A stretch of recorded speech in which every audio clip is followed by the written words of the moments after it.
Greetings, Craddock here. Very excited about this Tal FO Frozen Orb speed build. So, Tal Frozen Orb we haven't seen in quite a while due to, frankly, the Legacy of Dreams version being so good with that 4th cube slot for so many seasons.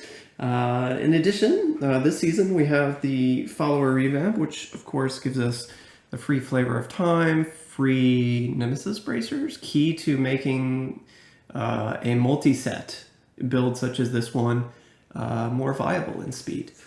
This will clear at about the same Greater Rift as Typhon's Veil, the low Greater Rifting version of Virchen Toto, but it is very glass cannon. It's less defensive. So there is a weakness there, and it will clear slightly slower, maybe 15, 20, 25 seconds slower, somewhere in there. So anyway, I'm excited about this build. I hope you enjoy it. Let's dive in. We have an extra multiplier item, which means that we have to fit in a lot more toughness via other means if we want to include all 3 of these weapon multiplier items. How I've done this is through a combination of legendary gem choices and set items to help us out with toughness. In general, though, I haven't even opted for the cube for toughness here. Since this is a speed build, you don't really need that extra layer of toughness, in my opinion. But a few choices here, like Force Armor, is going to help out pretty well. This is not a shielding build. We're not using Squirt's Necklace, so you don't necessarily have to worry about breaking through the shields, which is kind of nice. I really like that about the build, how it flows, how it plays. We do get a lot of toughness through the Captain Crimsons, so that's a large source of toughness. The RCR going up to about 40%. It's going to give us a nice layer of damage reduction. And then, of course, as I mentioned earlier, the Esoteric going to be huge in giving us that non-physical or damage reduction. And you follow this up theoretically with secondary resistances that are all physical resistances. That way you can kind of make sure that your physical resists are so much higher, balance out the fact that Esoteric does not help physical resistance, and thereby have a more balanced approach to your toughness, which is kind of nice. This is an armor focus for defensively, so we're going armor gems, whether that be emeralds or rubies, and then you have a life per hit as the follow-up on the bracer. Since this is a speed build, you don't necessarily need the life per hit on the weapon, but you definitely can opt for that if you want to. It's a little bit of a lower life build. Even still, I felt like Deflection was a good choice here because I tried Wormhole and Spellsteal, which is a very high mobility, high damage configuration for the build. But it just, with how much damage you take in the build, even with all these protections, right, you're still going to take a lot of damage. And you die so easily that it makes it such that it's an easier method to just clear the rift steadily rather than jump ahead and potentially get hit from behind. So that's why the Wormhole did not feel as good with this speed build, and why I have chosen to just go with Calamity here and Supermassive. Supermassive is a larger AoE for the Black Hole, which is kind of nice. Get those larger pulls to suck in elite packs, and pre-pylon is always nice, especially with the higher cooldown. Cooldown going to be a nice focus of the build. So since we don't have Wormhole, we're just going to focus a little bit more on getting that higher cooldown in place. See, right now I have 64%, 65% on the sheet, which is really helpful in resetting your Black Hole for CC, and also resetting your teleport for mobility. Getting around the rift is quite nice. For mobility, we also have Illusionist, so even though we reset our cooldown on teleport quickly, there are a lot of situations in which you are caught out of position and you really need to teleport. That's where Illusionist comes into play. The mobility here, the 30% move speed, Definitely useful for getting through the rift as well, so very nice there. So we are running double second life here with both Unstable Anomaly and the Enchantress's Fate's Lapse.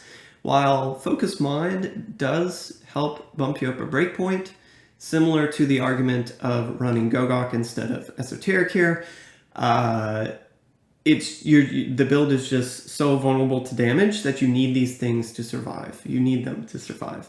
And while extra attack speed does make the build smoother in that you can kill off trash quicker, and it's very important to do that because trash in general are the more dangerous enemies to face with this build, simply because we are running the Aughields, so it is giving us that nice elite damage, that nice elite damage reduction, making engaging elites a little bit easier, making use of that bracer slot very effectively, and the empty shoulder slot from the Tal FO set. So there's a lot of synergy going on here, and the benefit here of the double second life is going to maintain your gem upgrades. So if you die less, you get more gem upgrades, and overall just surviving feels better. One cool thing about this build is that level of toughness, it's always active, it's passive. You don't have to mind a Hail of Karini, for example. You don't have to mind placing Hydras to maintain your toughness. With the damage rotation, you're going to be casting your 4 abilities, Fire, Lightning, Arcane, and Cold, and these will keep up your 4 stack from your set. So 3 to 4 stacks active at any time. These are on separate timers, mind you, for the Tal FO 4 piece. So with the Frozen Orb, it will chill enemies before it incurs a damage instance.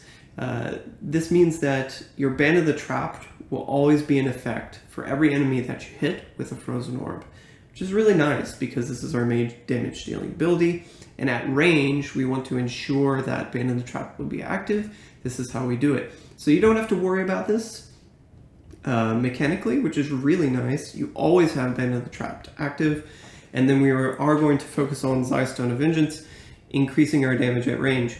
Notably, Frozen Orb only travels 40 yards, but you can benefit from the 50-yard bonus on the farther end of the explosion. So explosion damage on the far end of the orb, area damage that gets procced on the far end of the orb will get the 50-yard bonus from the Zystone of Vengeance. So it's just something to note.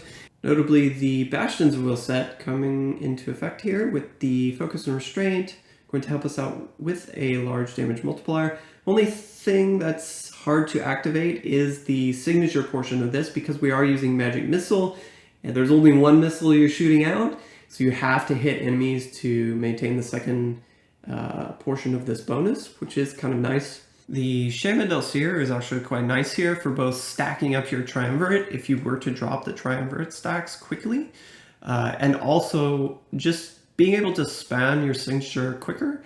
It makes the build more smooth. You're able to proc your Focus and Restraint, this portion of the bonus, a little bit easier, which is always nice. Yeah, it's just a very good bonus for maintaining your Arcane Power. Restoring Arcane Power per attack is just a very smooth way to do it. Once you get a balance of RCR, somewhere close to 40% RCR, you should not need to cast as many signatures to maintain your Arcane Power, and you'll mostly be spamming Frozen Orbs at that point, which is very nice. That being said, I do prefer to keep the max AP with this build if you happen to be able to get it as a secondary. Damage rotation wise, I usually send out the Black Hole, send out 1 Magic Missile, and then I'll start spamming Frozen Orb. And you will benefit from Power Hungry at range. The explosions will deal more area damage. While we're not focusing on area damage with this build, it should do enough, have enough of an impact during the rift, regardless, right? So that's the idea here.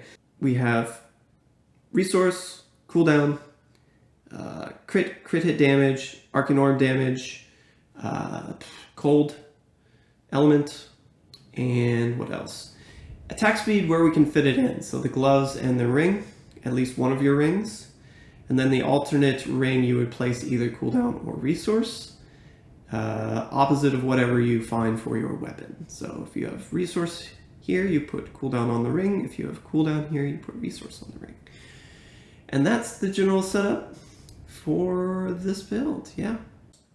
A notable secondary setup that I did try out and is good for those like quicker, like 2-minute clears, is actually running Firebirds. So you drop the Oculus set, you drop the Captain Crimsons, you run a more, because the teleport with Firebirds is free. Basically, you don't need so many arcane power restoring capability. You can run just disintegrate with this, but the only downside to this is because you're juggling so many skills and trying to maintain your disintegrate stacks, it takes away from actually attacking with frozen orb. So you put out a lot less attacks than you would with the other build, unfortunately. However, running, Calamity with Ancient Parthens does keep you alive long enough in a rift to kill enemies, but the unfortunate side effect is that you have to, because you can only basically 1 or 2 shot mobs to be able to clear the rift, you have to run at a, 10 greater lower than the other build, right? But you will clear quicker, so if you want a type of build that can do that, this is one version. You could also swap in the Aetherwalker and just take out one of these weapon multipliers. That's also an option. So there are a lot of options here to clear quicker if you want to just get those like rapid gym ups. I want to thank you for watching this mini guide. Hopefully it will help you in your Frozen Orb play. It's just a fun build to, revisit Frozen Orb if you wanted something that you could spend some time on other than Firebirds, other than Typhon's Veil, other than Veers. Feels really smooth in both getting quick keys and decent XP solo. I'm not going to say it's great XP, but decent XP solo. So anyways, hope you enjoy it. Take care.